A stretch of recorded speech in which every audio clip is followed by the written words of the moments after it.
Have you ever had that moment, late at night, where you catch yourself wondering, what if I run out of money before I run out of years? It's a question a lot of people quietly carry, and it can feel heavy, like a shadow you can't quite shake. But here's the surprising truth. How long your money lasts in retirement isn't just about how much you saved before you stopped working. It's about what you do with it now. And that means you still have more control than you might think. Most people assume that once you retire, the financial story is already written. But let me challenge that idea, because it isn't true. There are still levers you can pull, choices you can make, and small shifts that can change the ending of your story. So let's walk through this together. And by the end, I think you'll feel lighter, clearer, and a lot more confident about making your money last. Now, the first thing to understand is this. Retirement spending isn't one flat line. Most people imagine they'll spend the same amount every year, like clockwork. But in reality, retirement has phases. In the early years, you might travel more, help the grandkids with college, or finally tackle that home project you've been putting off. That means higher spending at first.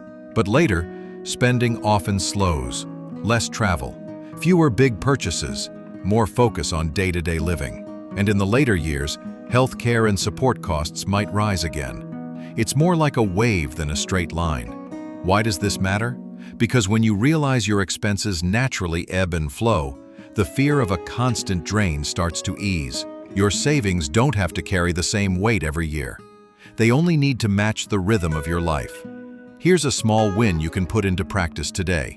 Write down your expected spending in 3 buckets: active years, slower years, care years.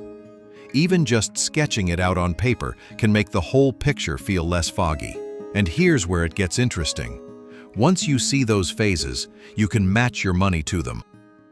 For example, you might keep more cash or safe investments for the next 5 to 10 years, the active phase.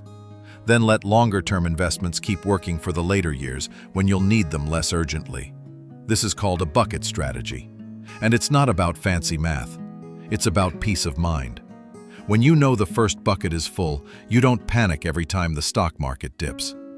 Because your groceries, prescriptions, and light bill aren't tied to next week's headlines. Think about how different that feels. Instead of lying awake wondering, will I outlive my savings? You'll know. The money I need now is already set aside. The money for later is still growing. Now, here's another common belief that holds people back. The less I spend, the safer I'll be. It sounds logical, right? But in practice, it often backfires. When you hold money too tightly, you miss opportunities. Inflation quietly eats away at your cash. You skip trips or experiences that would have brought joy, all because of fear. And sometimes, people end up with plenty left at the end of their life. Money they never used, because they were too scared to touch it. Here's the truth. Using your money wisely doesn't mean hoarding it. It means putting it to work in a way that serves your life. That could mean adjusting how you draw down your accounts, taking from taxable savings first, and letting tax-deferred accounts grow a bit longer. It could mean considering a small part-time income, not because you have to, but because even a few $100s a month can take pressure off your nest egg. Or it could mean delaying Social Security for a couple years to lock in bigger monthly checks for life. Notice something? None of these options require you to have saved more than you already have. They're about strategy, and that's the big shift. Retirement is less about the size of your savings and more about how you use them. Let me give you an example. Imagine 2 neighbors, both with $500,000 in savings. One just withdraws blindly, taking the same amount every month until the account runs dry. The other sets up buckets, delays Social Security until 70, and trims a few low-value expenses. 10 years later, one is stressed and cutting corners. The other is calm, traveling, and still secure. Same amount of money, totally different outcomes. That's the power of how you use it. Here's another practical tip. Think in percentages, not just dollars. A common rule of thumb is the 4% rule, spending about 4% of your savings each year. It's not perfect, but it gives you a starting point. And it helps you see that even a modest nest egg can stretch further than you imagine if managed carefully. But rules of thumb only go so far. What really matters is matching your plan to your lifestyle. And that brings me to another reframe that changes everything. Instead of asking, "Will my money last?" try asking, "How do I make my lifestyle fit the money I have?" One question leaves you anxious. The other puts you in charge. And when you put yourself in charge, new doors open. For example, maybe you love your house, but it's bigger than you need. Downsizing could free up equity, lower your bills, and give you more cushion without feeling like sacrifice.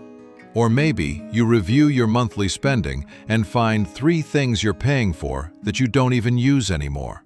Cutting those frees up cash for things that actually bring joy.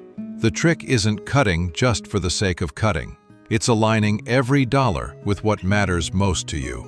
And here's where the real clarity comes in. Because once you align your money with your values, you start to feel a sense of freedom again.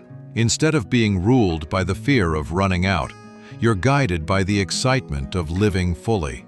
Can you feel that shift? That move from fog to clarity? The worry that used to keep you up at night doesn't feel quite so heavy when you realize you still have levers to pull. And the beauty is, you don't have to make huge, sweeping changes. Sometimes it's just one smart move, like setting up that bucket strategy, or running a Social Security calculator to see what waiting a year might do for your check, or even just sitting down with a notebook and sketching your retirement in 3 phases. Each step gives you more confidence, and with confidence, the fear of outliving your savings starts to fade. So here's the twist I promised. You thought the challenge was about money, but really, it's about control. Once you see that your choices still matter, even after retirement, you stop feeling powerless, and that's where the real security comes from. You don't need to have it all figured out today. Just take one step. Test one idea. Have one conversation. Because here's the truth. It's never too late to adjust. Your retirement story isn't finished, and you get to keep writing it on your terms. So the next time that question creeps in, will I outlive my savings? You'll have a new answer.